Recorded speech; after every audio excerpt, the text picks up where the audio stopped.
Welcome! Today we're going to load the paper into your Brother machine.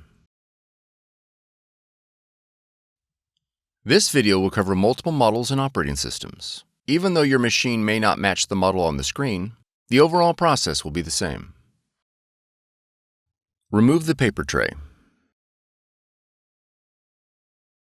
Adjust the paper guides to fit the paper.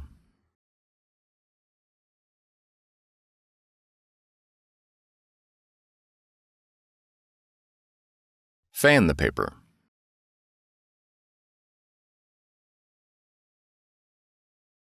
Place the paper in the paper tray print side down. Ensure that the tray is not loaded above the maximum fill line. Slide the paper tray fully into the machine. Raise the paper flap.